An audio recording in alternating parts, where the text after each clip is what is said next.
我喺 YouTube 消失咗3個月，因為3個月前咧，我嘅皮膚係變成咁樣。但係我已經好翻一段時間，皮膚亦都穩定翻啦。而我喺用啱方法之後咧，一粒新嘅瘡咧都冇生過出嚟嘅。所以我發現咧，一啲真係針對到問題嘅解決方法咧，係可以好快見效。趁住今次爛面咧，我完整記錄咗我成個康復過程啦，一齊同我睇下邊一啲方法有效，邊一啲方法冇效啦。我今次咧會介紹3個我覺得最有效嘅方法。之後啲片咧，我都會直入正題啦，將啲 chit chat 留翻去最後，等大家可以快啲吸收到想知道嘅資訊。即刻同大家介紹第一個解決方法啦！呢個方法咧係我之前提及過嘅去角質。我喺舊年2025年嘅10月咧，突然間爆瘡，一爆咧就爆到咁樣。一開始我都不以為然嘅，用翻我一貫處理爆瘡嘅方法去做啦，就係用我最中意嘅去角質 product The Ordinary 嘅果酸水楊酸去處理啦。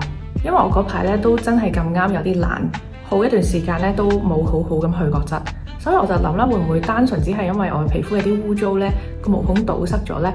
咁我用酸類嘅 product 幫我去角質，咪可以解決問題咯。我嘅用法咧就係1個星期用3次啦，每次敷5分鐘，之後用清水沖洗乾淨。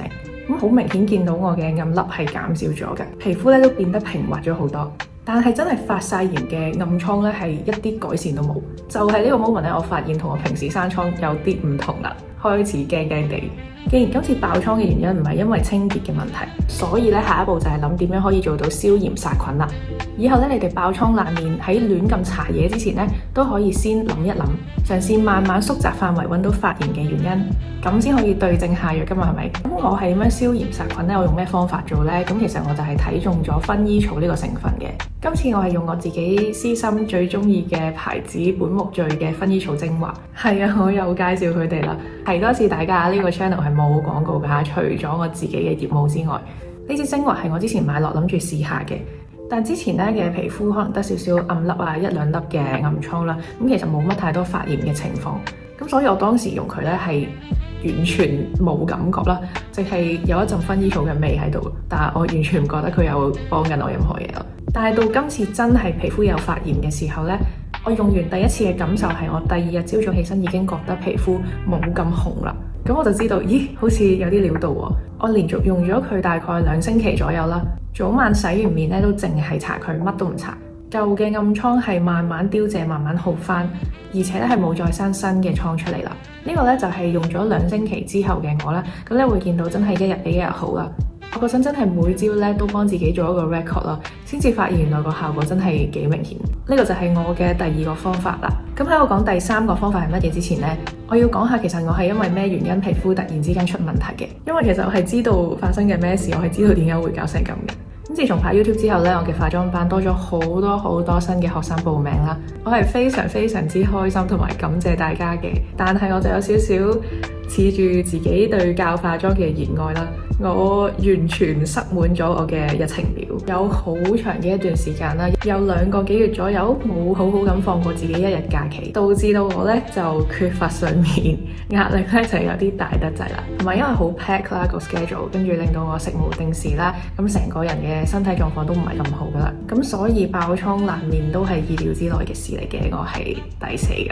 我知道咧，如果我係要從根本解決問題，放假啦、休息啦，先係我嘅終極解藥。跟住再好好調整同埋平衡下我嘅工作量，咁先係可持續啦，可以行得更加遠。但係呢啲方法咧，都係一啲長期嘅方法嚟嘅，要好長嘅時間啦，去慢慢康復。同埋有陣時咧，皮膚差，心情真係好難好，心情唔好，休息又休息得唔好。咁第3個方法咧，就係令到我嘅皮膚真係穩定到而家嘅。咁當然我最近都放多咗假啦。咁呢個方法咧，就係用一啲高能量嘅儀器啦。喺我用咗薰衣草精華嘅，我諗幾個星期至1個月左右啦，大概11月中。呢個期間咧，我依然係冇假放㗎，因為當時嘅 booking 咧已經係敷到12月中㗎啦，所以咧好不幸地喺呢個皮膚生病嘅源頭未解決嘅情況下，我喺11月中尾左右啦，係再度爛面，但係今次咧就冇上一次嗰啲咁大粒同埋咁個感覺咁發炎啦。我中間係停咗冇再搽呢個薰衣草精華嘅，因為我見好翻啦。但係咁我見到佢又爆啦，咁我又再搽翻，咁搽咗幾日咧，我發現冇分別，咁我就諗啦，會唔會係我病入膏肓啦，連呢啲薰衣草精華咧都壓佢唔住啦。咁所以我就去睇下有冇啲力度再強啲嘅解決方法啦。咁唯有咧就係用一啲高能量嘅儀器啦。咁我就睇中咗一部叫做 Capri 藍激光 Blue Laser 嘅機，佢嘅功能主要係打落去皮脂腺，令到個皮脂腺萎縮去減少出油量嘅。同埋咧佢亦都可以殺菌啦，殺死啲痤瘡桿菌，達到一個再強勁啲消炎殺菌嘅效果。我最中意嘅係佢冇修復期，最多只係因為皮膚出油少咗，所以有少少甩皮咁解嘅啫。我做咗第一次之後咧，又係啦，啲瘡超快謝晒，一粒新嘅都冇再生翻出嚟。目前我係做咗3次，每隔2個星期做1次嘅。咁喺做完第2次之後咧，我終於肯俾自己放咗一陣子嘅假啦，亦都減少咗自己嘅工作量。咁所以咧，由11月尾到而家1月尾啦，咁我嘅皮膚都係 keep 住幾穩定嘅。咁因為唔幫人賣廣告啦，咁所以我就唔特別介紹喺邊一間美容院度做啦。如果有興趣咧，可以 DM 我問嘅。我嘅聯絡方法咧已經喺 info box。我覺得呢個故事教訓我哋，其實皮膚咧真係器官嚟嘅，發炎爆瘡咧全部都只係表徵，係一啲病徵嚟嘅。只有解決問題嘅源頭，你先至可以真係好翻咯。咁所以 touch wood，如果你有相同嘅困擾咧，記得理性思考一下，尋找發生問題嘅原因，唔好亂咁搽嘢上塊面度先，針對性咁樣揾出你嘅解決方法。因為同一個人面上面爆瘡咧，都可以有唔同嘅解決方法嘅。希望我今次嘅經歷可以俾大家參考到啦，幫到大家。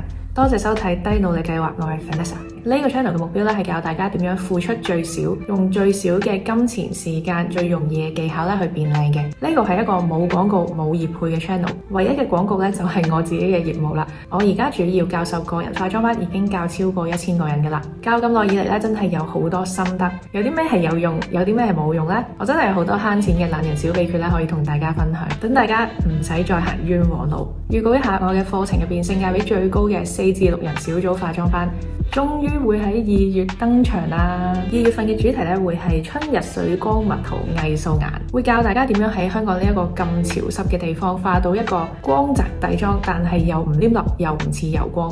詳情已經喺我嘅 Instagram @fanpizza 可以睇到啦。我哋下條片見。呢幾個月真係過得好充實，可能有啲太充實，同埋搬咗 studio 啊，唔知大家有冇發現？我覺得成個爛面事件最癲嘅位係，如果唔係爆瘡爆到咁呢，其實我唔係好 feel 到原來我係有啲辛苦過咗龍咯。睇嚟我真係好熱愛我嘅工作。不過呢個都係一個好幸福嘅煩惱嚟嘅。我唔係抱怨，我唔 complain 嘅。我覺得我2026年最大嘅挑戰咧係點樣平衡我嘅工作同埋休息啦，咁先可以令到我喺工作嘅時候咧唔好有任何 burn out 嘅情況。因為我消失嘅呢一段日子咧，其實除咗教班之外，我係冇任何額外嘅力氣去整任何 content 嘅，所以你見到我嘅 social media 啦，我嘅 YouTube 啦，全部都係停擺嘅狀態，搞到大家咁耐先有片睇咧，實在係唔係我嘅計劃之中咧。掌握呢一個拍片、教化妝、me time 休息嘅節奏咧，真係我而家最需要學識嘅事，所以真係好多謝大家仲睇到嚟呢一度，仲有 subscribe 緊呢個 channel。Bye。